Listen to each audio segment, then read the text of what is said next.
आज हम पढ़ने वाले हैं उस टॉपिक एंड कंसेप्ट्स के बारे में जिसकी वजह से हम और आप या यूं कह लो कि पूरी दुनिया ही आबाद हो रखी है और पूरी दुनिया में जितने भी लोग हैं उनकी पूरी बॉडी का ग्रोथ हो रहा है, डेवलपमेंट हो रहा है और साथ ही साथ मेंटल एबिलिटी भी हमारी बढ़ रही है और हम एक दूसरे से बहुत अच्छे से यहाँ पर कम्युनिकेट भी कर पा रहे हैं। सो मैं बात कर रहा हूँ यहाँ पर चैप्टर सेल डिवीजन की, जिससे हमें ये पता चलता है कि किस तरीके से एक सिंगल सेल से लाइफ शुरू होती है और उसके बाद खरबों सेल तक हमारा बॉडी में सेल जनरेट हो जाता है, जिससे हमारा एक बॉडी देखने लायक होता है, साइज बढ़ जाता है, हम अच्छे दिखने लगते हैं और साथ ही साथ हमारा ब्रेन का डेवलपमेंट भी होता है, जो हम पढ़ेंगे अपने ग्रोथ एंड डेवलपमेंट वाले चैप्टर में।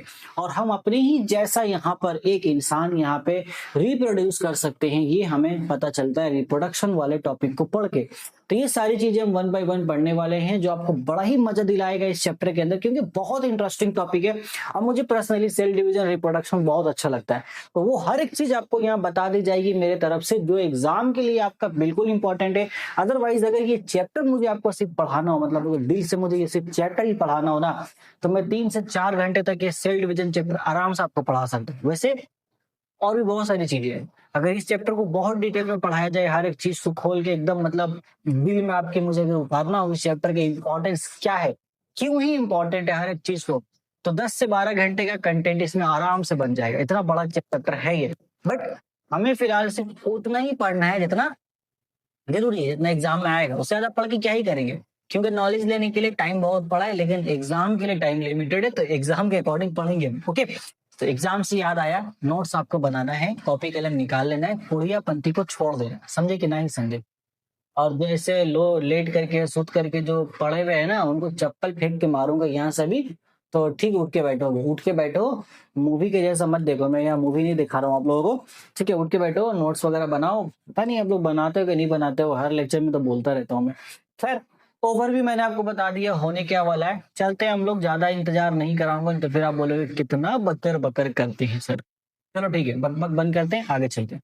तो चैप्टर 2 है cell division and cell cycle. What is cell division, वो तो बाद में पता चलेगा, पहले ये समझो, all living organisms are made up of cell. हमें ये पता है कि हर लिविंग ऑर्गेनिज्म जो है सेल से बना हुआ है, and new cells are produce from pre existing ones through cell division. और एक सेल, जैसे नक्शे में दिख रहा है आपको बैकग्राउंड में, एक सेल है, एक सेल से ही डिवाइड होकर के दूसरा सेल बन जाता है, फिर 1 से 2 बना, तो फिर 2 से यहाँ पे 4 बनेगा, फिर 4 से 8 बनेगा, फिर 8 से 16, 16 से 32, वो सिलसिला चलता रहेगा एक पर्टिकुलर टाइम तक, उसको हम कहते हैं सेल डिवीजन।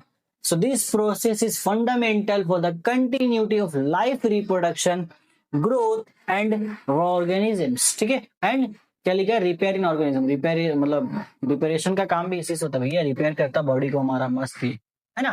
तो डायरेक्ट सेल डिवीजन में जाने से पहले हमारे पास कुछ इंपॉर्टेंट टर्म्स है, वो समझेंगे। जैसे सबसे पहले समझना होगा क्रोमोसोम क्या होता है, डीएनए क्या होता है, जीन क्या होता है।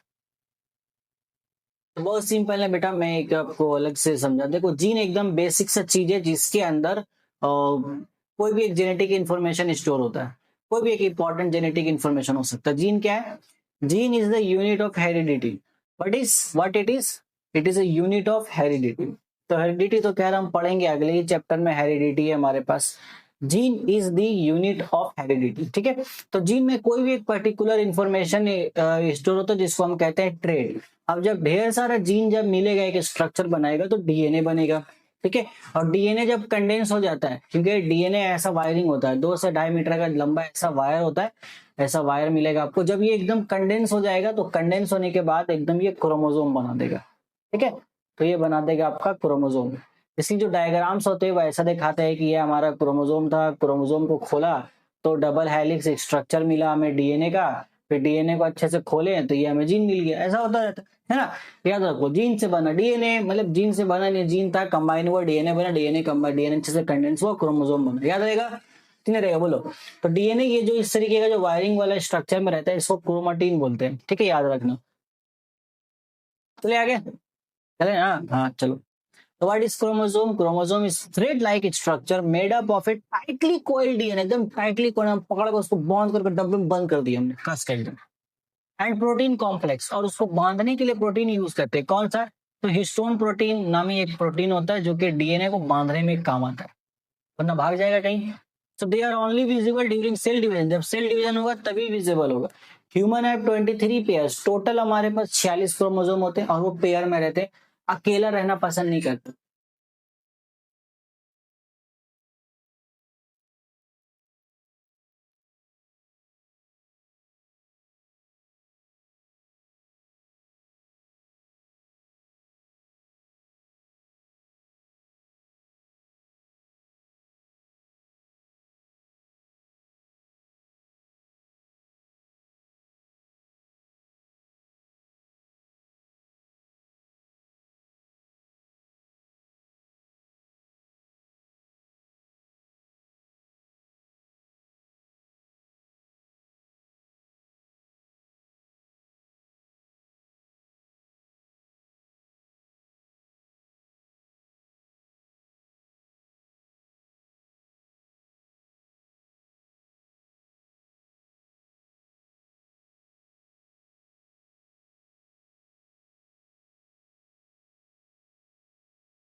ओके, सो जैसे कि मैंने यह बताया क्रोमोसोम के बारे में, थ्रेड लाइक स्ट्रक्चर और डेंसली पैक्ड होता है। पैक करने के लिए हम क्या यूज करते हैं, हिस्टोन प्रोटीन। हमारे बॉडी में टोटल 46 क्रोमोसोम होता है और हर एक पेयर में होता है, अकेला रहना पसंद नहीं है। तो टोटल 23 पेयर्स है। अब उसमें भी पार्टिसिपेशन है, आगे देखेंगे। इसके बाद डीएनए यानी कि डीऑक्सी राइबो न्यूक्लिक एसिड, ये एक लॉन्ग डबल स्ट्रैंडेड होता है। ये वाला स्ट्रक्चर देखो, डीएनए ऐसा ही दिखता है। और डीएनए के अंदर हमारा, डीएनए को खोलेंगे तो जीन मिलेगा, मतलब जीन कंडेंस होकर डीएनए बनाएगा, डीएनए कंडेंस होकर क्रोमोसोम बनाएगा। ये है क्रोमोसोम का स्ट्रक्चर, ठीक है, चलेगा। ओके, सो डीएनए के अंदर ये जेनेटिक मटेरियल होता है। जीन्स क्या हो गया, स्पेसिफिक सेगमेंट होता है एक डीएनए का, that carry the code for a particular trait और प्रोटीन। ट्रेट मतलब कोई भी एक खूबी उस जीन के अंदर होगा। जैसे कि बाल का रंग कैसा होगा, काला होगा, भूरा होगा, नीला होगा, पीला होगा, वो उसके अंदर है। स्किन का कलर कैसा होगा, वो एक अलग जीन के अंदर है। आवाज का टोन कैसा होगा, वो अलग जीन के अंदर है। हाइट कैसा होगा, अलग जीन के अंदर है। सब अलग है। हाँ, तुम्हारा वो जो हरकत हो रहा है वो किधर है, वो भी एक अलग जीन के अंदर है। हाँ, सही है। So genes are the basic units of heredity passed from one generation to the next. ठीक है, बेसिक यूनिट हेरिडिटी का एक जनरेशन दूसरे जनरेशन में ट्रांसफर होता है। तो संभाल के अपनी हरकतों को थोड़ा कंट्रोल कर लो, क्योंकि जो तुम हरकतें कर रहे हो वो तुम्हारे आगे जनरेशन में भी ट्रांसफर होने वाली है। ठीक है, तो ध्यान रखना, ऐसा ना हो कि कुछ ऐसा ट्रांसफर हो जाए जो तुम चाहते ना हो। है ना, हाँ, समझ गए तो अच्छी बात है, आगे चलो। अब देखो, क्रोमोसोम के दो टाइप्स है, एक ऑटोजोम से और एक एलोजोम से। तो एलोजोम्स को हम लोग सेक्स क्रोमोसोम्स भी कहते हैं, क्योंकि वही डिसाइड करता है कि आप मेल होगे या फीमेल होगे। ठीक है, हाँ, पहले जेंडर करके आता था, जेंडर बताओ, मेल बताओ, फिर अब सेक्स क्रोमोसोम अलग कर दिया और अलग ही लफड़ा चलता, मतलब जेंडर एंड सेक्स अलग है। ठीक है, जेंडर में मेल एंड फीमेल का जो मतलब है वो एक अलग चीज है, और सेक्स जैसे मेल और फीमेल बता रहे हैं वो अलग है। मतलब क्या ही बवासीर बन के रखे इन लोग। खैर ठीक है, तो देखते हैं ऑटोजोम। जैसे कि टोटल मैंने आपको बताया ना 23 पेयर्स है, तो 23 पेयर्स में 22 पेयर्स होते हैं ऑटोजोम, जो क्या है, नॉन सेक्सुअल ट्रेट से, such as height, hair colour, ये सब यही कंट्रोल करता है। यानी कि रिप्रोडक्टिव पार्ट को छोड़ करके, और आपका ये जो हो गया मेल और फीमेल वाला जो कैरेक्टर, उसको छोड़ करके सारा काम ये लोग देखता है। बाकी सेक्स क्रोमोसोम फीमेल में अलग है, मेल में अलग है। बाकी 22 पेयर दोनों में लगभग सेम ही है, अलग अलग काम कर रहा है। फीमेल में जो 6 क्रोमोसोम होता है वो होता है डबल एक्स, और यहाँ मेल में होता है एक्स वाई, ये याद रखना। So the single pair of chromosome that determine the sex of an organism in humans, females have the 2X chromosome and in males have 1X and 1Y. तो हमारे पास वेरिएशन है, उनके पास नहीं है, लड़कियों के पास नहीं है वेरिएशन, एक ही, दोनों एक ही है, ठीक है। ओके, कोई बात नहीं है, जैसा है वैसा चलेगा। तो ये हमारा डिसाइड करता है, भैया मेल होना फीमेल होना, यही डिसाइड करता है, ठीक है। चलिए आगे, तो इतना समझ गए। अब हम डायरेक्ट जा सकते हैं अपना सेल साइकिल के ऊपर कि क्या सेल साइकिल हमारा कैसा काम करता है। बट डायरेक्ट सेल साइकिल यहाँ पर है, इससे पहले मैं चाहूंगा आप एक और चीज जान लो। चलिए एक टॉपिक में बताता हूँ थोड़ा सेपरेट यहाँ पे, कौन कौन सा सेल ऑर्गेनल्स है जो पार्टिसिपेट करते हैं सेल डिवीजन में। Cell organelles participates in cell division. Cell organelles, ठीक है, participate in cell division. Participate in cell division, participate in cell division. Cell division, थोड़ा सा हैंडराइटिंग खराब हो रहा है क्योंकि पसीने की वजह से मेरा हाथ पसीज रहा है यहाँ पे, स्लेट मेरा जो डिजिटल स्लेट बोर्ड है उसके ऊपर, ठीक है। देखो कौन कौन सा है, सबसे इंपॉर्टेंट होता है न्यूक्लियस। न्यूक्लियस यहाँ पे पार्टिसिपेट लेता है। और दूसरे नंबर पे हम बात करें तो इसके बाद स्पाइंडल फाइबर होता है, वो यहाँ पे पार्टिसिपेट लेता है। स्पाइंडल फाइबर ये सेंट्रियोल से निकलता है, वो एक इम्पोर्टेंट प्राणी है। तीसरा हमारे पास इंपॉर्टेंट प्राणी है यहाँ पे माइटोकॉन्ड्रिया, वो सेल डिवीजन में बहुत हेल्प करता है, माइटोकॉन्ड्रिया, ठीक है। और चौथा हमारे पास है यहाँ पर राइबोसोम, एक गोल्गी बॉडीज भी बट उतना इंपॉर्टेंट नहीं है, ये चार बहुत इंपॉर्टेंट है, 5 वैसे गोल्गी बॉडीज भी है।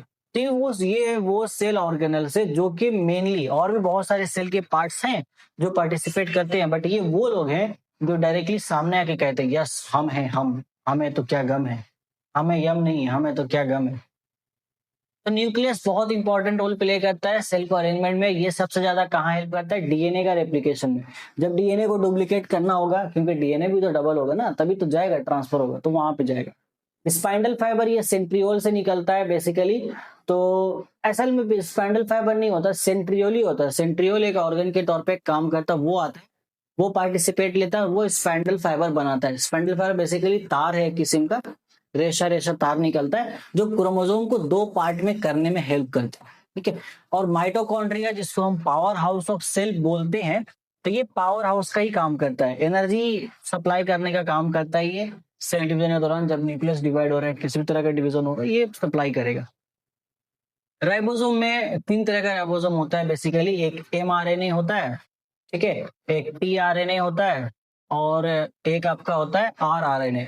इन सभी का अलग अलग काम है। एम फॉर मैसेंजर, तो ये मैसेज पहुंचाने का काम करता है। जैसे कि अगर राइबोसोम का मेन काम क्या है, प्रोटीन बनाना, तो ये प्रोटीन बनाएगा, ये प्रोटीन का बना के रखता है, और उस प्रोटीन को बनाने के बाद मैसेज पहुंचाता है कहीं कि प्रोटीन बन गया। या एमआरएनए काम करता है, मैसेज पहुंचाएगा देखो प्रोटीन नहीं है, बनाना होगा। फिर प्रोटीन बन चुका है, न्यूक्लियस के बाहर बना तो रहा है ये सेल के अंदर, ठीक है, न्यूक्लियस के अंदर ही है, न्यूक्लियस के बाहर कहीं प्रोटीन की जरूरत है, तो वो कौन है, ट्रांसफर करने के लिए टीआरएनए है आपके पास, टीआरएनए काम करेगा, ठीक है। वो बोलेगा चलो मैं ट्रांसफर कर देता हूँ यहाँ से वहां। इस तरीके से राइबोसोम ओवरऑल जो प्रोटीन से रिलेटेड जो भी काम होता है, प्रोटीन बनाता है, जगह जगह पे जहाँ प्रोटीन का जरूरत है, प्रोटीन स्टोर करके रखता है, वो सब करता है। अब गोल्गी बॉडीज भी पार्टिसिपेट लेता है, गोल्गी बॉडीज का भी अप्रोक्स वही काम है, यहाँ पे पावर सप्लाई करना और कुछ जगह पे आपका थोड़ा बहुत हाथ बटा देना, ठीक है। ये चीज है, चलेगा कि नहीं चलेगा, बोलो चलेगा ना। तो हम भी आगे चलते हैं, और क्या, आगे चलते हैं, आगे चलते हैं, चलो।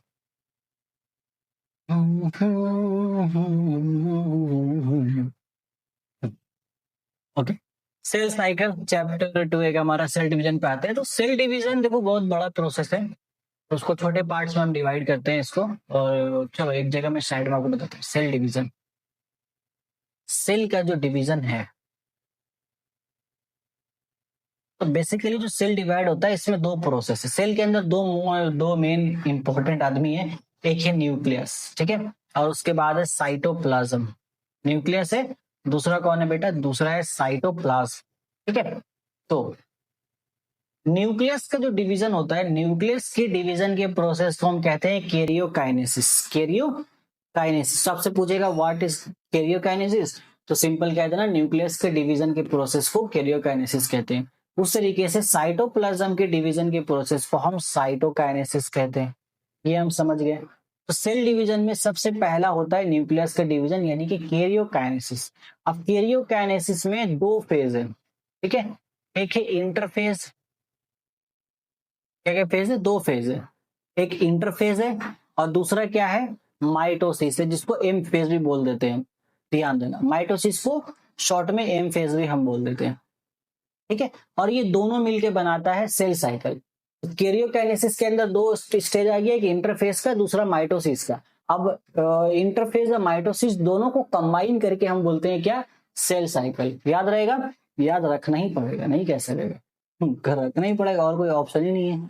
और ये जो हमारा इंटरफेज है इसके अंदर और छोटा छोटा फेज होता है, जैसे कि एक G1 फेज होता है, फिर आपका G2 फेज होता है, फिर आपका S फेज होता है, ठीक है। और एक छोटा सा G0 फेज भी होता है।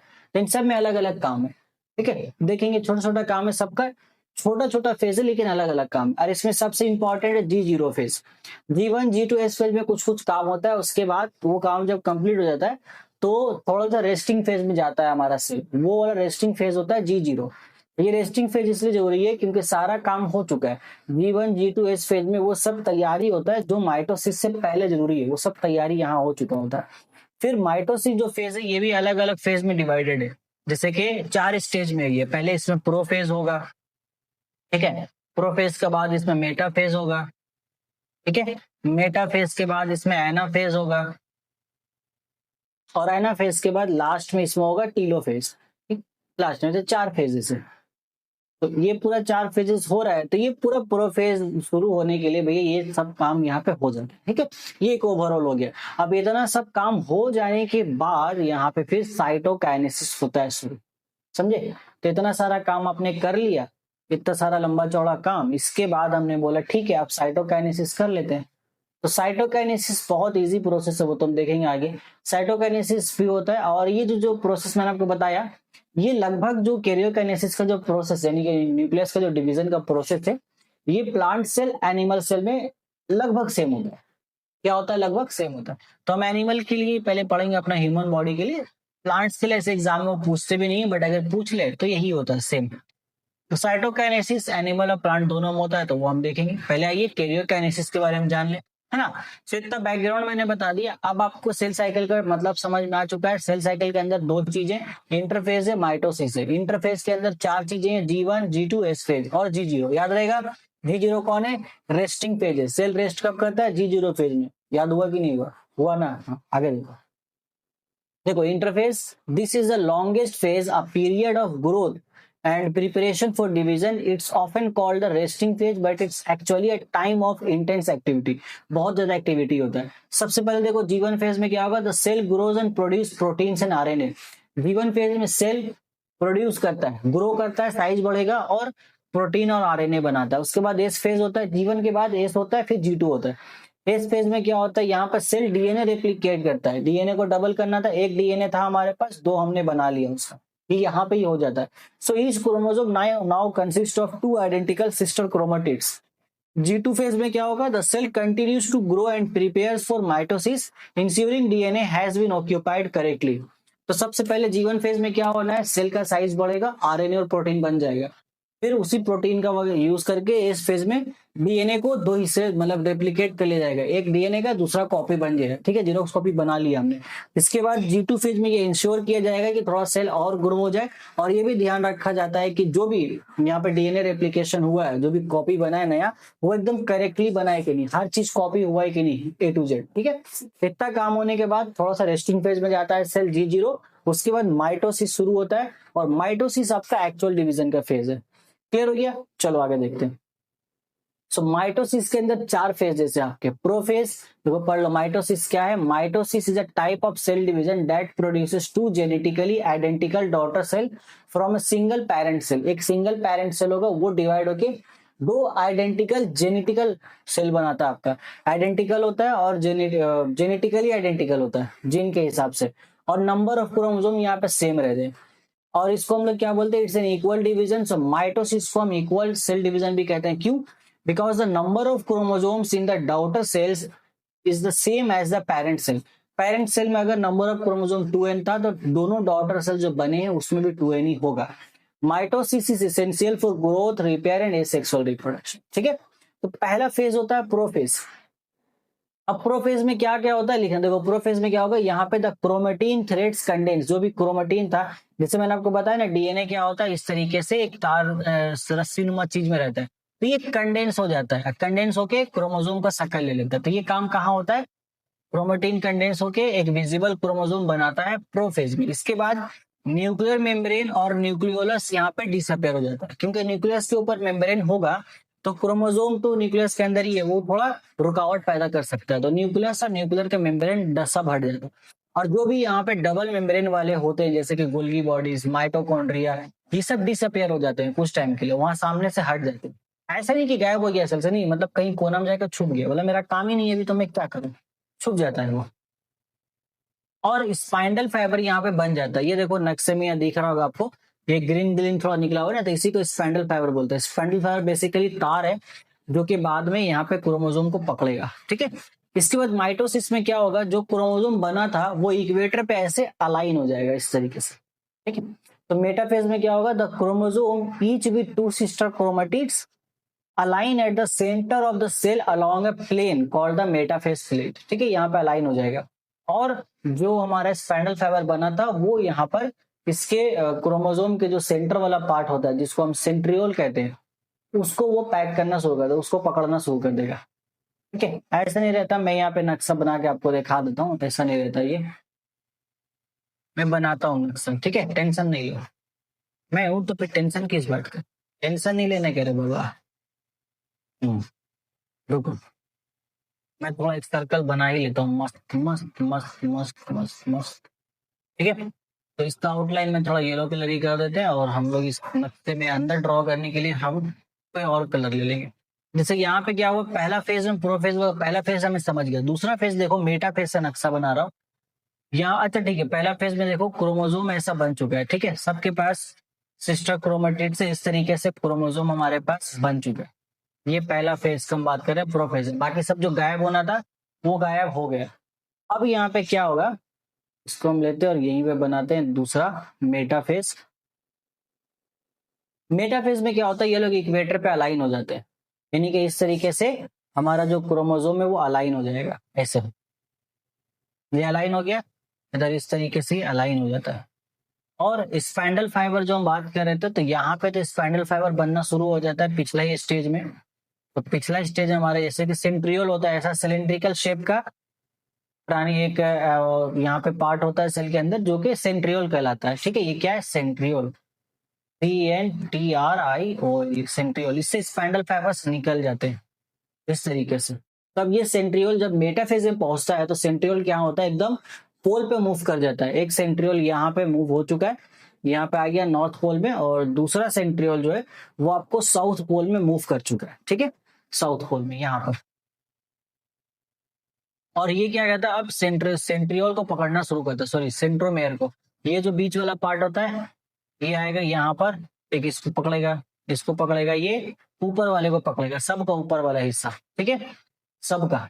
और ये आपका नीचे वाला हिस्सा को पकड़ेगा। चलो एक ही लाइन बनाते हैं। ठीक है, एक लाइन जो ये क्रोमोसोम का, इसको मिटा देते हैं, एक लाइन बहुत है समझने के लिए। तो ये ऊपर वाले सेंट्रियोल को, सेंट्रोमेयर को पकड़ा, और ये नीचे वाला जो था ये नीचे वाले सेंट्रोमेयर को पकड़ेगा, ये वाला बीच वाला पार्ट को पकड़ लिया। ये मेटाफेज में ऐसा होता है, हो गया। अब एनाफेज में क्या होगा, इसके बाद ये लोग खींचना शुरू करेगा, खिंचाव हो जाता है, तो खींचना शुरू करेगा और खींच के तोड़ देता है सिंपली, बस वही काम है लोग का। इसको पहले कॉपी करेंगे फिर पेस्ट करेंगे और यहाँ पे बनाते हैं उस चीज को। ये देख रहे हो ना, ये ऊपर की तरफ खींचेगा, ऐसे करके पकड़ लिया, ऐसे करके खींच देगा, खींच लिया, बस वही तो काम करना था, और क्या ही करना था, उतना ही काम था। यहाँ पे खींचने के बाद ऐसा कुछ शेप बन जाता है, तो खींचा तो क्रोमोसोम ऐसा हो गया, कुछ अलग अलग शेप बन जाता है, 4 पीस ऊपर 4 पीस नीचे। खींच चुका, 2 पीस करना था, हो गया बीच पार्ट से।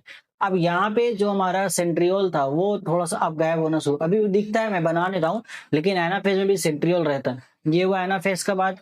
अब आगे जो टीलोफेज था उसमें क्या होगा, टीलोफेज हमारा एकदम रिवर्स फेज है प्रोफेज का।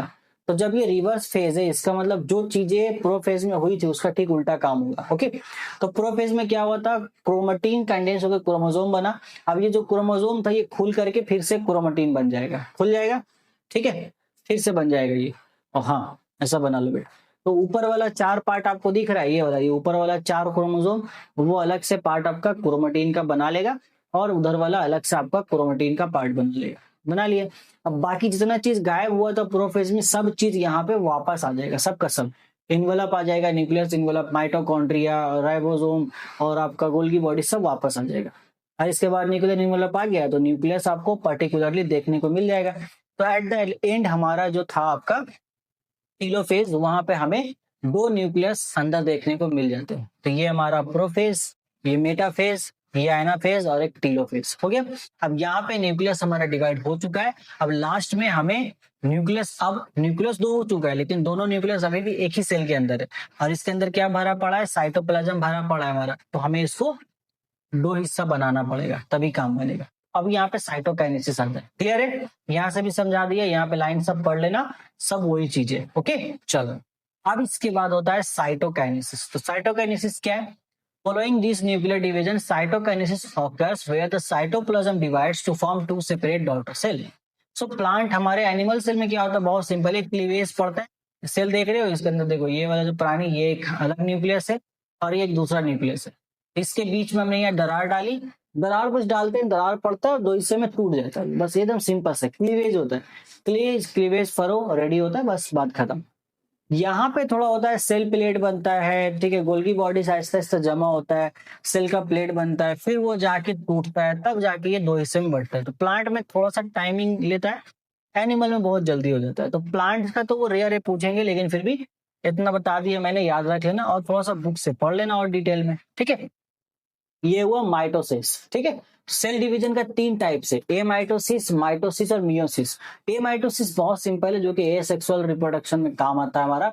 ए माइटोसिस क्या है, जैसे ये क्लीवेज हुआ ना अभी साइटोकाइनेसिस में, तो वैसे ही ए माइटोसिस है, एक सेल होगा, झटके में 2 हिस्से में बटेगा, ए माइटोसिस होगी।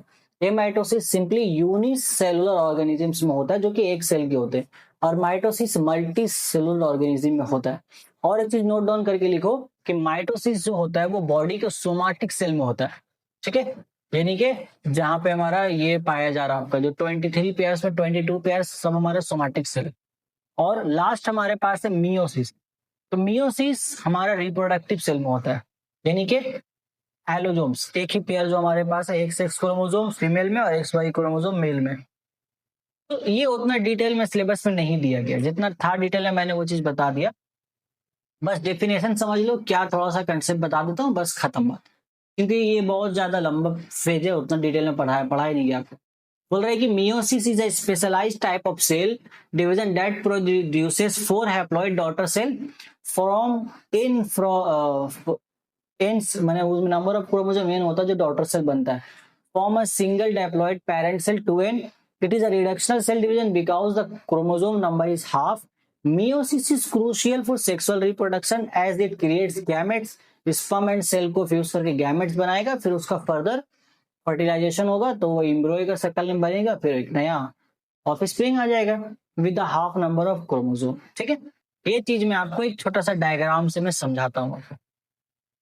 तो सेल डिवीजन का चैप्टर है, इसमें डायग्राम नहीं बनाया तो क्या ही बनाया, बनाना ही पड़ेगा, है ना। चलो बना लेते हैं।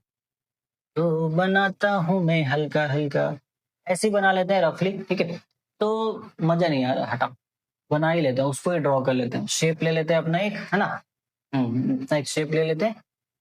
तो अरे ये क्या हुआ, ये क्या हुआ, और ये क्यों हुआ, तो जो भी हुआ ठीक हो गया। हाँ, इसको हटाता हूं मैं, इसको हटाता हूं मैं, आउटलाइन में हम रेड कलर नहीं, येलो कलर ही ठीक है, वही मजा आता है ना, येलो कलर में ही मजा आता है। तो ये एक हुआ, ये मैं बड़ा एक पेरेंट से ले लेता हूँ और इसको कॉपी करके हम डॉटर सेल बना लेंगे। यहाँ पर 2-3, एक छोटा करता हूँ, आजा बेटा नीचे आजा थोड़ा। मैं आपको मियोसिस और माइटोसिस दोनों का एक थोड़ा सा ये होता है ना, और डायग्राम बना के चीज समझा देता हूँ, जिसमें आपको वो चीज समझ में आ जाएगा जो ये होता है, क्या बोलते हैं उसको, हाँ, इक्वल और रिडक्शनल सेल डिवीजन की जो बात कर रहे हैं वो चीज आपको समझ में आ जाएगा। चलो, तो ये बड़े वाले को एक और कॉपी कर लेते हैं, और हुआ कि नहीं हुआ? हो जा भाई, कुछ तो गड़बड़ है, कुछ तो गड़बड़ है। हो गया, हो गया। इसको यहाँ ले लेते हैं, दिख ही जाएगा आपको। ये थोड़ा सा इसको घसका देता हूँ, इधर जगह तो बहुत है, और इसको ही कॉपी कर लेते हैं और इसको यहाँ पे 4 बार पेस्ट कर देंगे, क्योंकि 4 पेस्ट चाहिए हमें। 4 पीस चाहिए, तो 4 पीस हमने बना लिया। अब देखो यहाँ पे, अब हम आराम से आपको वो चीज समझा सकते हैं। क्या बोलो? Number of cell. तो जब हमारा माइटोसिस हो रहा होता है, तो माइटोसिस में यहाँ पर क्या है कि नंबर ऑफ जो क्रोमोसोम्स होता है 2n होता है, यानी कि जो 22 पेयर्स वो ले रहा है, 22 पेयर्स है, उसको 2n हम बोल रहे हैं नंबर्स में, नहीं कि डिप्लॉयड होता है सिंपली। तो 2n है, जैसे कि सिंपल में आपको बताऊं तो इस तरीके से हमारे पास है। ठीक है, ये है दो दो क्रोमोसोम है। सो एट द एंड क्या होता है कि हमने देखा डिवाइड हुआ, ये एक क्रोमोसोम था ना, ये 20 से डिवाइड होके एक बना, ये अलग बना, तो इसका एक पार्ट, इसका एक पार्ट यहाँ आ गया, इसका एक पार्ट और एक पार्ट इसका आया, तो यहाँ पे आपको ऐसे बनेगा, और इधर भी ऐसा आया, ऐसा बनेगा। फिर वैसे ही यहाँ पे नीचे वाला पार्ट भी दोनों में आपका ये हो जाता बेटा। तो यहाँ से जो 2 पीस वो लिया था, 2 पीस उसको मिला। ठीक है, 2 पीस उसको मिला। इसको ऐसे बनाएंगे तो बेहतर है, अच्छा लगेगा। तो एक क्रोमोसोम का पार्ट ऐसा, एक क्रोमोसोम का पार्ट ऐसा, इधर ऐसा और इधर भी ऐसा। तो 2 क्रोमोसोम स्टार्टिंग में था पेरेंट सेल के पास, यहाँ पे भी 2 क्रोमोसोम है। यहाँ पे भी क्या होता है, 2 क्रोमोसोम जैसे शुरू हुआ कहानी। तो यहाँ तक तो मामला ठीक था, यहाँ तक ऐसा हुआ चलेगा, लेकिन ये पहला स्टेज है। इसके बाद फर्दर डिवाइड होगा, ये और डिवाइड होगा, तो ये और डिवाइड होकर सिर्फ आधा ही बचता है, एक क्रोमोसोम मिलेगा इसको, और इसको भी एक ही क्रोमोसोम मिलेगा। तो ये हमारा हो गया इक्वल सेल डिवीजन माइटोसिस वाला। आई होप कि ये आपको समझ में आ गया होगा थोड़ा सा भी। और ये हो गया आपका रिडक्शनल सेल डिवीजन मियोसिस वाला, बस इतना ही है। तो यहाँ पर हमारा ये टॉपिक खत्म हो जाता है। बाकी कुछ थ्योरेटिकल क्वेश्चंस बचते हैं, जो ये पूछते हैं कि what is the importance of, या फिर इंपॉर्टेंस ऑफ माइटोसिस। जैसे पढ़ लेना की इवेंट्स इन माइटोसिस और मियोसिस। हाँ, मियोसिस में एक इंपॉर्टेंट इवेंट होता है जिसको हम कहते हैं क्रॉसिंग ओवर। इसमें जैसे आप देख रहे हो, ये एक अलग कलर का क्रोमोसोम है, ये अलग कलर का क्रोमोसोम है, आया है क्योंकि यहाँ से क्रॉसिंग, यहाँ से पहले तो इसका एक पार्ट आया इस ब्लू वाले का, और इस ऑरेंज वाले का पार्ट एक बना। तो यहाँ पे थोड़ा क्रॉसिंग ओवर करा देते हैं हम लोग एक क्रोमोसोम को दूसरे क्रोमोसोम में, ताकि थोड़ा सा नया वेरिएशन आ जाए। क्योंकि हर क्रोमोसोम के पास एक अलग प्रॉपर्टी है। जैसे एक क्रोमोसोम के पास हेयर का प्रॉपर्टी है काला होना, और उधर मान लो फीमेल्स आया, हेयर का प्रॉपर्टी है भूरा होना। ठीक है, तो दोनों का, एक का काला एक का भूरा, दोनों मिलेगा तो नया एक कलर का प्रॉपर्टी वो क्रिएट कर देगा हेयर के लिए।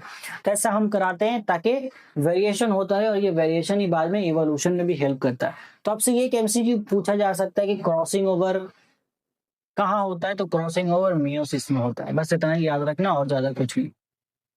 ठीक है, चलो। तो सिग्निफिकेंस ऑफ सेल डिवीजन पढ़ लेना, क्या इंपॉर्टेंस है। तो इंपॉर्टेंस बहुत है, ये मियोसिस के लिए और माइटोसिस के लिए, दोनों का इंपॉर्टेंस पढ़ लेना। पढ़ लोगे, है ना? चलो, तो यहाँ पे आकर के हमने अपना जो सेल डिवीजन वाला जो टॉपिक था वो तो हम कंप्लीट कर चुके हैं। अब यहाँ पे आप थोड़ा उतार लीजिए इन सारी चीजों को, और उसके बाद हम रिप्रोडक्शन की तरफ चलते हैं। रिप्रोडक्शन भी छोटा ही है, बहुत ज्यादा कुछ बड़ा टॉपिक है नहीं, बहुत ज्यादा बड़ा नहीं है। चलेंगे आगे, हो गया? चलो चलते हैं। तो चैप्टर 2 भी रिप्रोडक्शन। सो रिप्रोडक्शन क्या है? रिप्रोडक्शन एक एबिलिटी है, कोई प्रोसेस नहीं है, बल्कि एक एबिलिटी है जो कि लिविंग ऑर्गेनिज्म को मिली है, खासतौर से ह्यूमन और एनिमल्स को, जिसके थ्रू वो अपने ही जैसा एक इंसान वो पैदा कर सकते हैं। ये है reproduction, simple. So reproduction is the biological process by which organisms create new individuals, ensuring the continuity of a species. Reproduction isn't essential for an individual, its survival, but it's crucial for the world survival of the species. There are two main types of reproduction. तो एक individual के लिए ऐसा कोई important नहीं, मेरे लिए आपके लिए सब इंपॉर्टेंट है, लेकिन पूरा अगर सर्वाइवल तौर पर देखा जाए, पूरा जनरेशन, तो अगर सभी इंसान रिप्रोड्यूस करना बंद कर दे, ये सभी एनिमल्स भी रिप्रोड्यूस करना बंद कर दे, तो उसका पूरा जनरेशन खत्म हो जाएगा। जनरेशन खत्म पे दुनिया में रहेगा क्यों?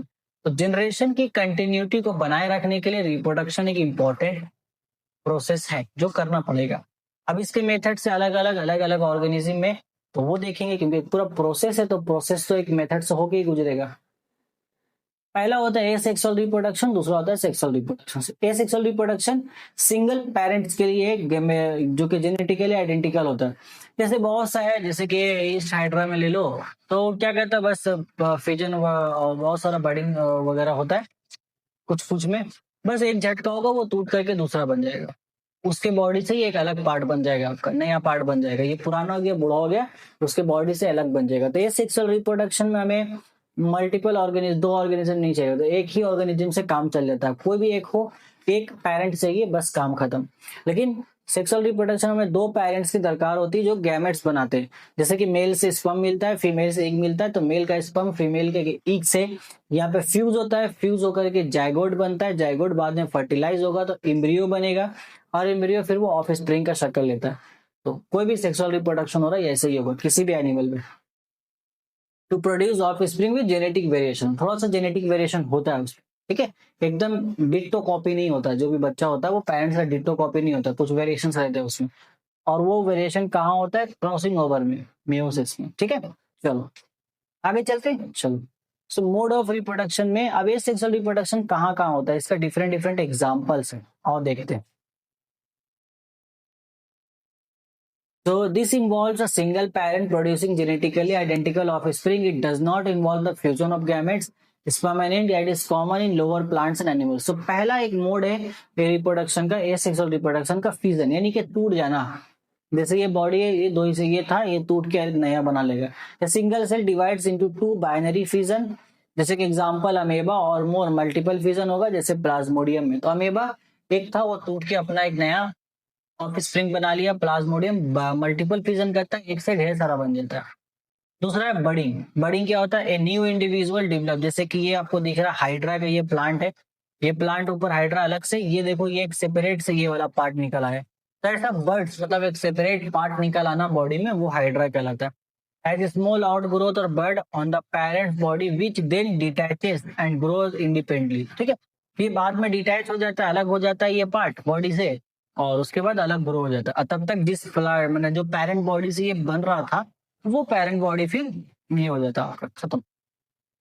और भी बहुत सारे एग्जांपल, जैसे कि फ्रेगमेंटेशन। फ्रेगमेंटेशन में क्या होता है, आप बॉडी के पार्ट को यहाँ पर उसको काट दो तो बन जाएगा।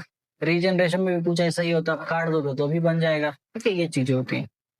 और सेक्सुअल रिप्रोडक्शन में यहाँ पे होता है, कुछ टर्म्स से देख लो। This involves the fusion of male and female gametes to form a diploid zygote. The process combines genetic material from two parents, leading to genetic variation in the offspring. Syngamy क्या होता है, the fusion of gametes, it can be isogamy, fusion of identical gametes, मतलब जो दो gamete मिल रहा है वो same, हर एतबार से सेम होगा, तो उसको आइसोगेमी बोलेंगे। Anisogamy, fusion of different size gametes, दोनों गैमेट्स का साइज डिफरेंट है मेल और फीमेल का। और oogamy, fusion of small motile male gamete with a large non motile female gamete, ठीक है। एक होगी आइसोगेमी, दोनों मेल और फीमेल गैमेट सेम है। एनिसोगेमी, मेल फीमेल गैमेट दोनों का साइज वगैरह डिफरेंट डिफरेंट है। ऊगेमी क्या हो गया, इसमें होता है कि जो मेल गैमेट है वो थोड़ा सा मोटाइल है, मतलब मूवमेंट अच्छा कर रहा है, छोटा है, लेकिन फीमेल गैमेट लार्ज है और नॉन मोटाइल है, यानी कि मूवमेंट नहीं कर रहा है, तो मेल गैमेट जा रहा है फीमेल गैमेट के पास, ठीक है, ये चीज है। चलो, as in humans and most higher organism, so हमारे बॉडी जैसे कि ह्यूमंस में ऊगेमी होता है, क्योंकि मेल का जो स्पर्म है वो मूवमेंट करता है, वो मोटाइल है, बट फीमेल का जो ईग है वो नॉन मोटाइल है, लार्ज होता है, तो यही एंटर करता है फीमेल के ईग के अंदर, और उसके बाद फर्टिलाइजेशन होता है आपका। कॉन्जुगेशन सिंपल सा बोलता है कि simple form of sexual reproduction where two cell unite, exchange genetic material and then separate, ठीक है, दो सेल यहाँ पे यूनाइट होता है, सेल डिवीजन यहाँ पे रिप्रोडक्शन के दौरान ही दो सेल यूनाइट होगा, एक दूसरे जेनेटिक मटेरियल यहाँ पे शेयर करेगा, एक्सचेंज करेगा, उसके बाद सेपरेट हो जाएगा। एग्जाम्पल है जैसे कि स्पायरोगैरा में ये चीज देखा जाता है, तो कॉन्जुगेशन का एग्जाम्पल है स्पायरोगैरा, ये आपको याद रखना है। याद रहेगा कि नहीं रहेगा बताओ, रहेगा ना। चलो आगे चलते हैं, ठीक है। इसके बाद वेजिटेटिव प्रोपगेशन देखना है। तो वेजिटेटिव प्रोपगेशन भी दो तरह का है, एक नेचुरल वेजिटेटिव प्रोपगेशन है और दूसरा है आर्टिफिशियल वेजिटेटिव प्रोपगेशन। तो नेचुरल में हमारे पास दो तीन आता है, जैसे कि फ्रीजन नेचुरल में आता है, ब्रायोफाइलम है और ट्यूबर्स वगैरह सब नेचुरल है। तो this is a special type of asexual reproduction है, ये found in plants where a vegetative part of the plant like stem, root or leaf can grow into a new independent plant। ठीक? मतलब plants body है, खासतौर से vegetables में उसका body का कोई एक पार्ट से कुछ एक नया पार्ट निकलेगा जो बाद में ग्रो करके पूरा एक ऑफिस सिबलिंग बन जाता है। जैसे कि रनर्स और स्टूडेंट्स स्ट्रॉबेरी में देखने को मिलता है। Horizontal stems that grow along the ground to form a diploid zygote seed. ये देख रहे हो इस तरीके से हॉरिजॉन्टली आगे बढ़ता जा रहा है, बढ़ता जा रहा है ये, और ये आगे ऐसे बढ़ता चला जाता है, जिससे यहाँ साइड साइड से भी पत्ते निकल जाते हैं। ठीक है। दूसरा होता है फिजन, टूट जाना। तो अदरक वगैरह में ऐसा निकलता है। और ट्यूबर्स, ये तो एक जगह फूल जाएगा, स्वॉलन होगा। जैसे आप देखोगे स्वीट पोटैटो में, उसमें से एक जगह देखना स्वॉलन रोड से निकला रहता है, आलू में भी देखो थोड़ा सा निकला हुआ रहता है। तो वो क्या होता है, वो सब ऐसा एक पार्ट निकला, अगर उसको छोड़ दिया जाएगा तो वो पार्ट डेवलप होगा और वहां से अलग होकर एक नया आलू या फिर एक नया वो स्वीट पोटैटो बन जाएगा। ये उनका रिप्रोडक्शन का मेथड। कई बार राइजोम्स भी बनते हैं आलू के अंदर। ठीक है। और जिंजर में भी होता है। तो राइजोम्स बेसिकली आपको देखने को मिलेगा यहाँ पे स्टेम्स में। ठीक है, ये जिंजर का एग्जांपल है। लीफ बर्ड्स होते हैं, पत्तों में बर्ड्स निकलना। इनके रोटेशन ये छोड़ दो, ये मत देखो।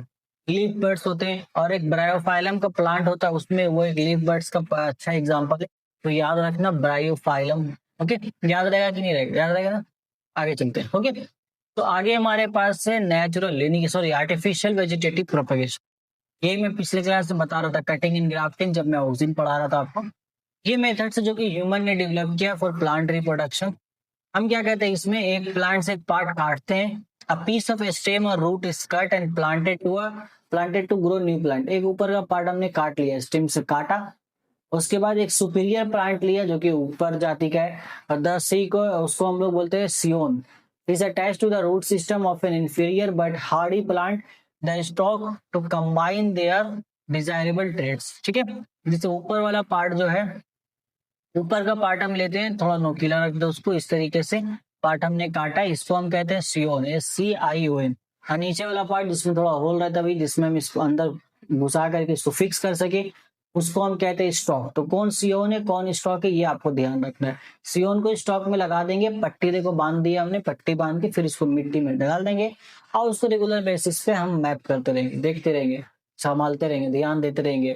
ठीक है। न्यूट्रिशन का कुछ भी कमी तो नहीं हो रहा, वो सब चीजें हम यहाँ पे पोर्ट्रे करते रहेंगे, तब जाके वो एक नया प्लांट बनेगा, और वो एक हाइब्रिड प्लांट बनेगा, क्योंकि हमने दो अलग अलग प्लांट्स के अलग अलग चीजों को लेकर कंबाइन किया। क्लैरिटी है?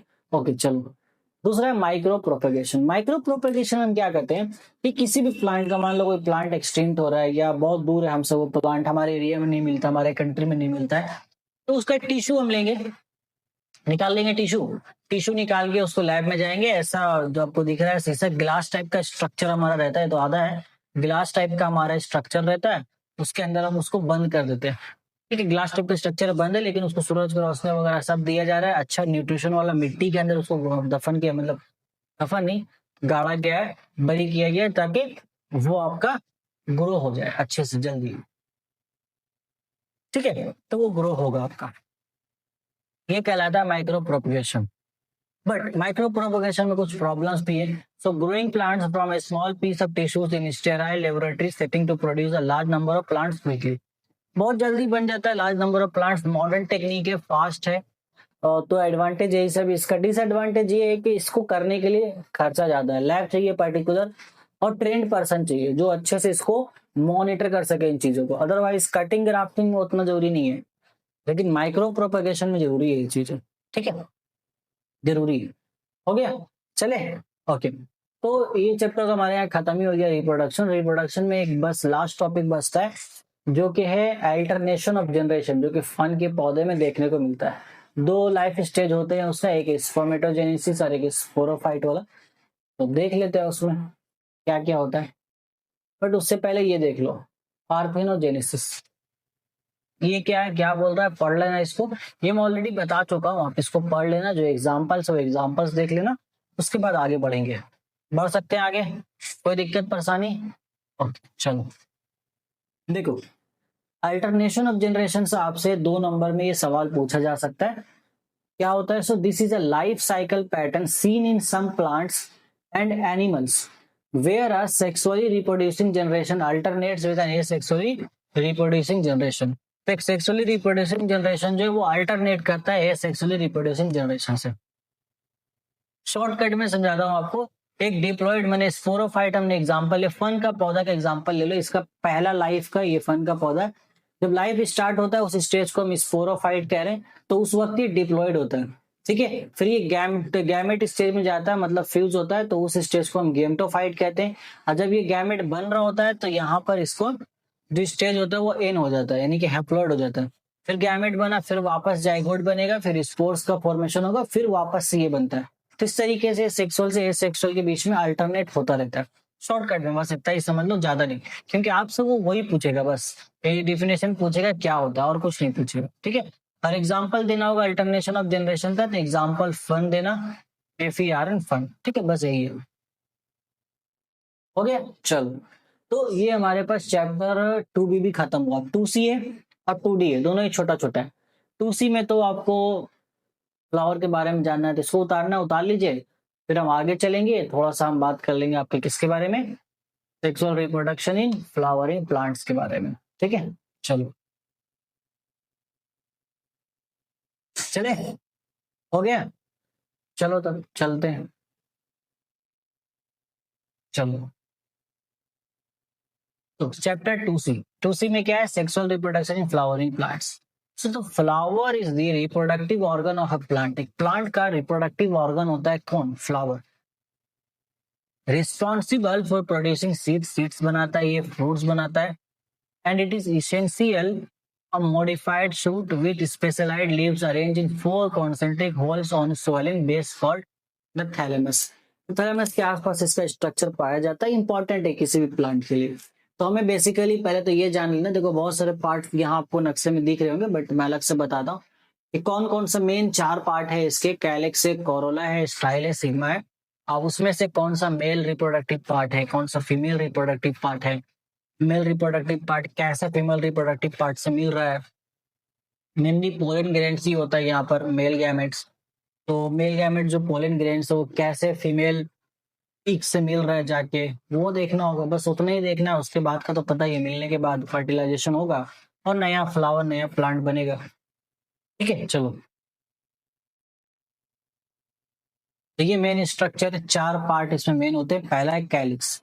कैलिक्स क्या होता है, it is the outermost and protective whorl made of individual units called sepals. तो ये जो आपको दिख रहा है ये वाला चीज, ये पंखुड़ी, ये तो हमारा कैलिक्स है ये वाला, ठीक है।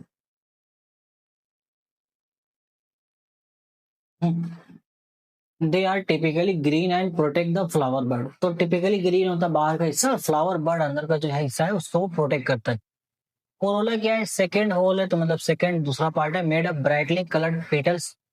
पंखुड़ी को बोलते हैं हम लोग। दे अट्रैक्ट इंसेक्ट, जैसे कि ये जो अंदर में जो ग्रीन वाला पार्ट आपको दिख रहा है, ठीक है, ये हो गया आपका कोरोला। तो ये मेनली इंसेक्ट्स को अट्रैक्ट करता है, आके इसमें बैठते हैं। और इसके ऊपर में ये तो पार्ट है आपका, जो आपका स्टाइल वाला पार्ट है, और यहाँ पे ये जो ग्रीन कलर येलो कलर का दिख रहा है ना, यही पोलन, यहाँ पे ये आपका ये होता है, थैली होती है पोलन ग्रेन्स की, वहां पर ही रहता है male gamete part.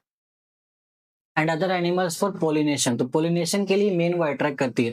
Then the calyx and corolla are considered necessary accessory whorls. तो इंपॉर्टेंट चीज है, लेकिन मेन एंड्रोइसियम एंड जाइनोइसियम है। एंड्रोइसियम मेल रिप्रोडक्टिव पार्ट है, जाइनोइसियम फीमेल रिप्रोडक्टिव पार्ट है। तो द एंड्रोइसियम क्या है, the male reproductive part made of individual units called stamens. Stamen से बने होते हैं ये।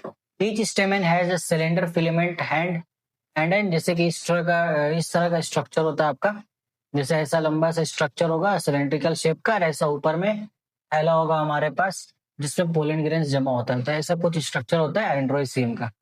एंड एन एंथर होता है, हाँ एंथर होता है वो थैली ऊपर में बना हुआ, उसके अंदर ही पोलन ग्रेन्स होते हैं।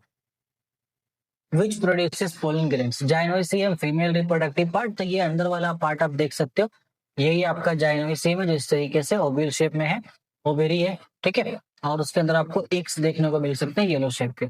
The inner most female reproductive part made of individual units called carpels और अ सिंगल पिस्टल। अब carpel has 3 parts, the sticky stigma, इसमें 3 पार्ट्स होता है, बहुत लंबा चीज है ये भी, ठीक है। और उसके बाद क्योंकि लंबा सफर तय करेगा, पहले एक स्टिग्मा का पार्ट, जैसे कि ये ऊपर पूरा देखो, मैं एक ब्लैक कलर लेता हूँ, यहीं से आपको समझ में आ जाएगा ये चीजें।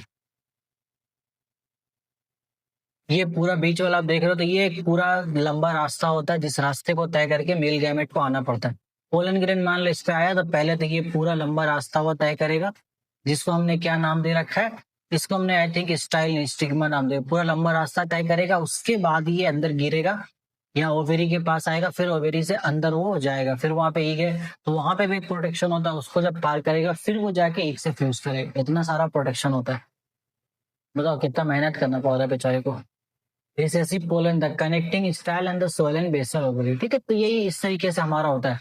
अब जैसे ही एक mail gamete part female gamete part से मिला, फिर फ्यूज होगा, गैमेट बनेगा, फिर आपका जाइगोट बना, फिर एम्ब्रियो बनेगा, बात खत्म, नया ऑफस्प्रिंग बन जाएगा, खत्म। ठीक है, अब इसी में हमारा पोलिनेशन एक प्रोसेस है, जिसमें पोलिनेशन में क्या होता है कि पोलन ग्रेन्स का, मेल पोलन ग्रेन्स का आपका फीमेल रिप्रोडक्टिव पार्ट ऑर्गन्स तक पहुंच, वही पोलिनेशन होता है। तो दो तरीके से होता है, एक होता है सेल्फ पोलिनेशन, एक होता है क्रॉस पोलिनेशन। सेल्फ पोलिनेशन में क्या होता है कि एक ही प्लांट है आपका, उसी प्लांट का जो फ्लावर है उसका मेल रिप्रोडक्टिव पार्ट जो है, उसका पोलन ग्रेन उसी प्लांट के फीमेल रिप्रोडक्टिव पार्ट के पास आ रहा है, तो वो हो गया एक ही प्लांट में। और क्रॉस पोलिनेशन क्या हुआ, एक प्लांट का यहाँ पे पोलन ग्रेन से वो किसी भी एजेंट के द्वारा, या तो इंसेक्ट के द्वारा, इंसेक्ट के पैर में देखो या मधुमक्खी आ रही, वो जा रही है, सॉरी, मधुमक्खी के द्वारा, या फिर पानी के द्वारा, हवा के द्वारा उड़ करके दूसरे प्लांट के फीमेल रिप्रोडक्टिव पार्ट में पहुंचते हैं, तो ये हो गया क्रॉस पोलिनेशन। ठीक है, दोनों के अपने अपने एडवांटेज है, अपने अपने डिसएडवांटेज है। एजेंट्स ऑफ क्रॉस पोलिनेशन में देख लेना, ये इंपॉर्टेंट है। एनिमोफिली अगर हवा के जरिया होगा तो ये होता है एग्जाम्पल पैडी या मेस का होता है ये चीज। इंटोफोली जो कि इंसेक्ट के जरिए होता है, मैंगो सनफ्लावर में इसके जरिए ही होता है। ऑर्निथोफोली ये पूरा का पूरा देखो उठा के ले जा रहा है चिड़िया, तो ये सिल्क और कॉटन ट्री में ये चीज होता है, pollination bye birds. Hydrophily pollination by water, जो कि हाइड्रोला जैसे प्लांट में होता है। ठीक है, याद रहेगा कि नहीं रहेगा, बोलो, रहेगा ना? ओके, लास्ट देख लेना, फर्टिलाइजेशन एंड पोस्ट फर्टिलाइजेशन। तो जैसा कि मैंने आपको बताया, देखो ऊपर वाला पार्ट क्या, स्टिग्मा का ये छोटा सा गोल पार्ट दिख रहा है, फिर ये लंबा सा पोलन ट्यूब है, तो यहाँ पे आएगा पोलन ग्रेन, फिर वहां से ट्रेवल करेगा, पूरा पोलन ट्यूब वो ट्रेवल करेगा, उसके बाद जाके अंदर वो कहीं ओवेरी में जाएगा, बहुत लंबा सफर है।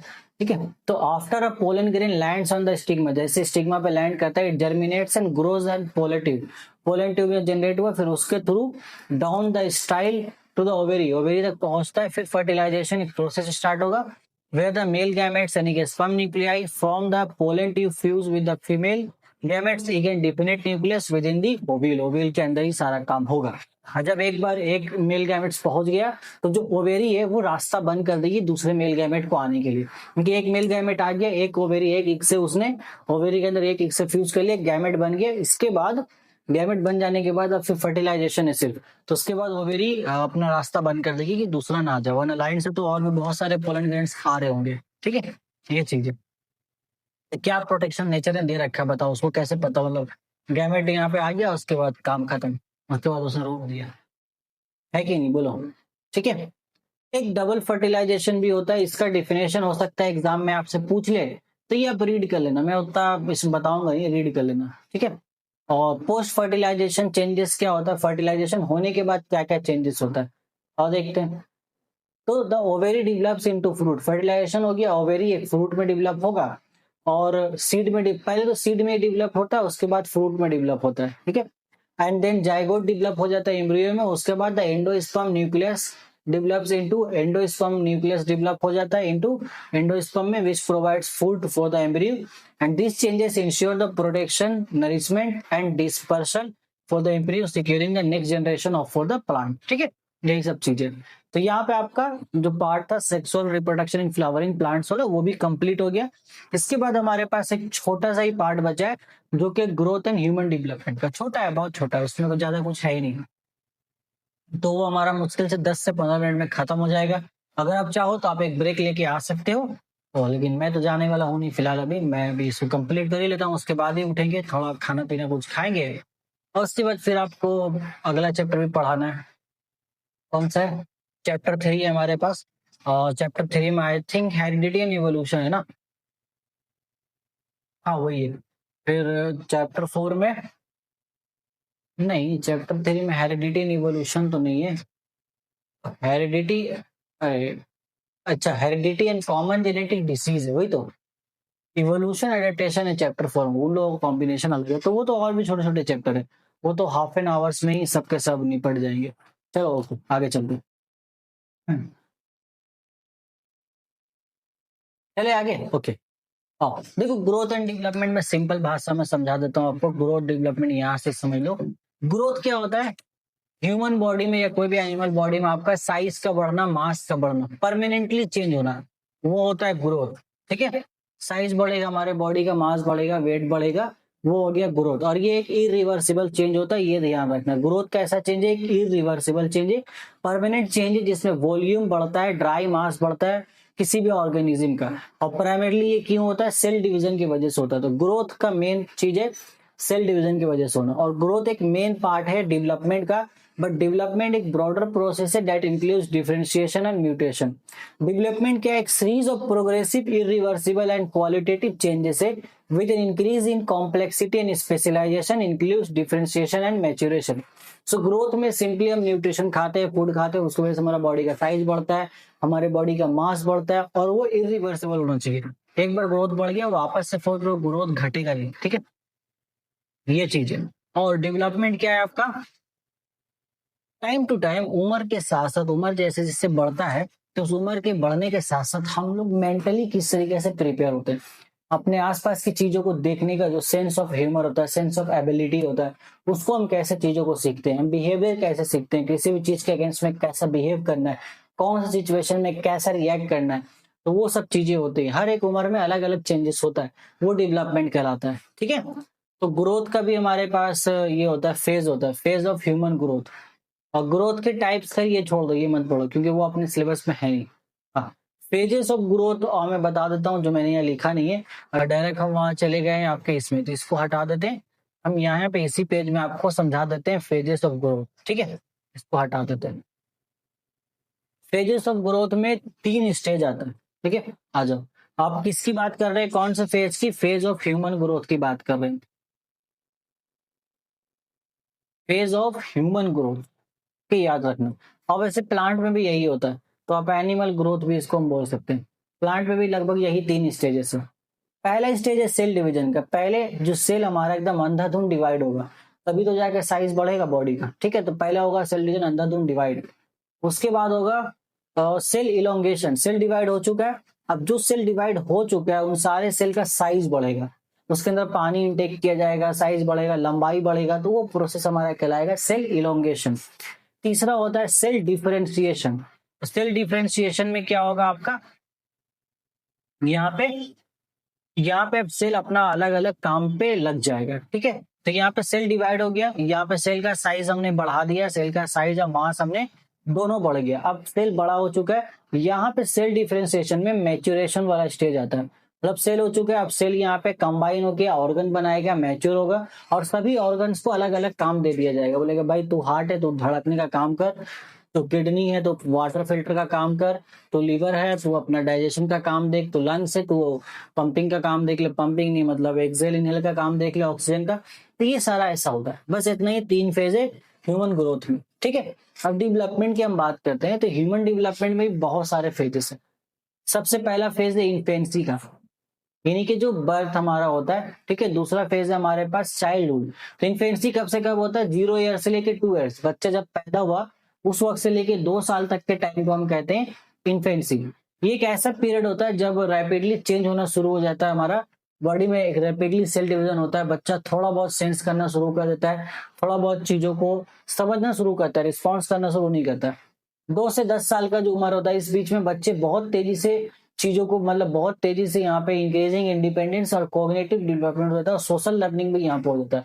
सोशली आदमी उसके आसपास जो चीजें बोल रहे हैं उसको वो कैप्चर करता है, जिस नाम से उनको पुकारा जा रहा है वो समझ जाता है कि यही मेरा नाम है, वो समझ जाता है ये मेरे पेरेंट्स है, ये मेरे सिबलिंग्स है, ये उनको इस तरीके से समझ में आना शुरू हो जाता है। फिर वो भी रिस्पॉन्ड करना शुरू कर देता है, और इसी एज में वो चलना शुरू कर देता है। इसी एज में फिर दांत जो होता है, दूध के दांत जो निकलते हैं वो सब निकल जाते हैं पूरे तरीके से, और फिर टूट भी जाता है लगभग 8-9 साल के करीब। देन हमारा आता है एडोलसेंस का फेज, यानी कि एडोलसेंस के बाद फिर एडल्टहुड भी इसी में। एडोलसेंस का फेज आता है 10 से 20 साल का, 10 से 20 साल नहीं, 10 से 14 साल, 14 से फिर 20 साल का जो उम्र होगी वो आपका एडोलसेंस का फेज होता है, ठीक है, या एडल्टहुड होता है, एडल्टहुड में इसमें तीसरा ये है, चौथा है अडल्टहुड, लिख लेना, वो मुझसे छूट गया, अडल्टहुड इंपॉर्टेंट फेज है वो भी। तो इसमें रैपिड ग्रोथ होता है, हार्मोनल चेंज यहाँ पे हो जाता है, सेक्सुअल मैच्योरिटी आना शुरू हो जाती है। तो एडोलसेंस वाले फेज में क्या होगा हमारा, मेनली यहाँ पर बॉडी, पुबर्टी का जो टाइम होता है 10 to 15 ईयर्स का ये टाइम रहता है, पुबर्टी बॉडी में हार्मोनल चेंजेस होना शुरू हो जाता है, ये चीज यहाँ पे शुरू होगी, हार्मोनल चेंजेस शुरू होगा, नई नई चीजें हम और यहाँ पे सीख पाएंगे, मेंटल एबिलिटी यहाँ पे और स्ट्रांग हो जाती है, क्रॉस क्वेश्चन करना हम यहाँ सीख जाते हैं, क्योंकि चीजों को हम अब यहाँ पर हम चीजों पे खामियां निकालना शुरू कर देंगे, हमें समझ में आ जाता है ऐसा है तो ऐसा क्यों नहीं, इस तरह के क्वेश्चंस करना हम यहाँ शुरू कर देते हैं। फिर 14 साल से बाद यानी कि 15 से 20 साल का जो एज है, 15 से 22 साल का एज है, वो एडल्टहुड कहलाता है, ठीक है, एडल्टहुड, उसमें हमारा हार्मोनल चेंजेस प्रॉपर तरीके से हो जाता है, हमारे अंदर रिप्रोडक्टिव एबिलिटी यहाँ पे क्रिएट हो जाती है, ठीक है, रिप्रोडक्टिव एबिलिटी हमारी क्रिएट हो जाती है। फिर जो भी मेल और फीमेल दोनों जो अलग है, बॉयज एंड गर्ल्स में, तो बॉयज का सारा प्रॉपर जो फिजिकल स्ट्रक्चर होता है वो सब डेवलप हो जाता है, फीमेल में जो फीमेल का जो फिजिकल स्ट्रक्चर होता है वो डेवलप हो जाता है, और भी जैसे आवाज का भारीपन का होना, और लड़कियों में आवाज का पतला होना, लड़कों में बाल का छोटा रहना, लड़कियों में बाल का लंबा हो जाना, ये सब चीजों का चेंजिंग इसी उम्र में हो जाता है, ठीक है, हो गया। इसके बाद फिर बुढ़ापा की तरफ चल जाते हैं हम लोग। अब बुढ़ापा वही बचपना का जैसा बुढ़ापा होता है, बुढ़ापा में हमारे ऑर्गन सब कमजोर हो जाते हैं, एनर्जी हमारा एकदम लो रहता है, हमारे एनर्जी पीक पर रहता है एडल्टहुड के टाइम पर। उसके बाद ओल्ड एज का जो बोलते हैं उसको सेंसेस बोलते हैं, ये वाला दौर को, तो खत्म हो गया मामला, ऑर्गन्स फेलियर शुरू हो जाता है, सुनाई कम देगा, हम बोलेंगे तो तेज कम बोलेंगे, एनर्जी कम हो तो चलने की क्षमता कम हो जाती है, धीमा चलते हैं हम लोग, ठीक है, ऐसा होता है। तो ये ह्यूमन डेवलपमेंट का एक लाइफ स्पैन ऐसा ही होता है, ह्यूमन डेवलपमेंट एक एक स्टेज में। तो टोटल 5 स्टेज है, पहला इन्फेंसी, फिर चाइल्डहुड, फिर एडोलसेंस, फिर अडल्टहुड, उसके बाद सेंसेस, ठीक है, जो कि ओल्ड एज भी बोलते हैं। सबका एज देख लेना, जो जो बता दिया, एज किस एज में क्या हो रहा है ये आपसे पूछेगा, आपसे एक लॉन्ग क्वेश्चन यहाँ से बनाया जा सकता है कि पूरा ह्यूमन डेवलपमेंट के बारे में बता दो, बता देना, ठीक है, देखिए। तो चैप्टर हमारा हो गया कंप्लीट, लास्ट हमारे पास एक ही चीज बनता है, द इम्पोर्टेंस ऑफ ग्रोथ। तो ग्रोथ का और डेवलपमेंट का बहुत इंपॉर्टेंस, अगर प्रॉपर तरीके से हमारा ग्रोथ नहीं होगा तो हम फिर यहाँ पे कहीं ना कहीं फंस जाएंगे। प्रॉपर ग्रोथ नहीं होगा, प्रॉपर बॉडी में साइज नहीं इंक्रीज होगा, मास नहीं इंक्रीज होगा, तो देखने में अच्छा नहीं लगेंगे, और डेवलपमेंट नहीं होगा तो हो सकता है जैसे कि साइज बढ़ जाए लेकिन मेंटल एबिलिटी, मेंटल थिंकिंग ना हो, जैसे कि क्रिस पिक्चर में दिखाया गया ना उसको, क्रिस पिक्चर में ऋतिक रोशन ने, क्रिस था या कोई मिल गया था, हाँ शायद कोई मिल गया, जो जादू था ना, हाँ जादू, उसी में कोई मिल गया, तो उसमें जो ऋतिक रोशन जी ने जो एक कैरेक्टर निभाया है रोहित नाम के प्राणी का, तो उसका क्या वही होता है कि ग्रोथ हो चुका है उसमें बट डेवलपमेंट नहीं हुआ है, तो दोनों को बैलेंस रखना जरूरी है, यही चीज है। बाकी आप पढ़ लेना यहाँ पर, जो एज अ बुक इस लैंग्वेज के अकॉर्डिंग जो इंपॉर्टेंट है वो इन्फॉर्मेशन मैंने ऐड कर दी है। यहाँ तक हमारा हो गया। चलो अब कुछ चर्चा कर लेते हैं कुछ क्वेश्चंस के बारे में, क्योंकि आप इतने एंड तक आए हो तो फायदा होना चाहिए आपको। कुछ क्वेश्चंस के बारे में चर्चा कर लेते हैं, जैसे इंपॉर्टेंट क्वेश्चन इस चैप्टर में इस साल के लिए। वो देखो सेल डिवीजन में 2 फेज वो कहीं ना कहीं पूछते हैं इस साल के लिए, प्रोफेज और टीलोफेज ये कंबाइन करके पूछ सकते हैं, तो देख लेना उसको अच्छे से, क्या क्या चेंजेस है अच्छे से प्रैक्टिस कर लेना लिखने का, और डायग्राम बनाने का भी प्रैक्टिस कर लेना, क्योंकि उसका डायग्राम आपका आएगा, अगर आपको लिखने आ रहा है इसका मतलब डायग्राम भी आएगा। अब क्रोमोसोम का एक पूरा स्ट्रक्चर का आप तैयारी कर लेना, क्योंकि इस साल क्रोमोसोम का स्ट्रक्चर आने के चांसेस हैं, और बेसिक सा डेफिनेशंस देख लेना, सारे ही सेल डिवीजन का वो पूछा जा सकता है आपसे, और डिफरेंस जरूर से कर लेना माइटोसिस और मियोसिस के बीच में, वो एक क्वेश्चन इंपॉर्टेंट है, इस साल के लिए आने के चांसेस है यहाँ पर, ठीक है। और आप यहाँ पर रिप्रोडक्शन वाले पार्ट में आ जाएंगे तो उसमें बाइनरी फिजन और फ्रेगमेंटेशन कर लेना, इसका डिफिनेशन आने के चांसेस ज्यादा है, वैसे सभी करना लेकिन ये दोनों पहले कर लेना। और इसके बाद की अगर मैं चीजों की बात करूं तो रिप्रोडक्शन में, सेक्सुअल रिप्रोडक्शन में देखो मेनली कुछ खास सवाल नहीं है, डिफिनेशन आएगा आपका, आइसोगेमी यूगेमी का डिफिनेशन पूछा जा सकता है, एनिसोगेमी एक एक मार्क्स में डिफिनेशन आ जाएगा, ठीक है। Sexual reproduction in flowering plants में से जो मैंने आपको बताया male and female productive part, वो अच्छे से पढ़ लेना, वहां से क्वेश्चन बनेगा इस बार। और जो एक पूरा प्रोसेस मैंने बताया फर्टिलाइजेशन का, वो एक 2 मार्क्स में या लॉन्ग क्वेश्चन के 3 मार्क्स में कंबाइन करके आ सकता है, तो किस तरीके से पूरा रिप्रोडक्शन हो रहा है फ्लावर्स में वो अच्छे से कर लेना।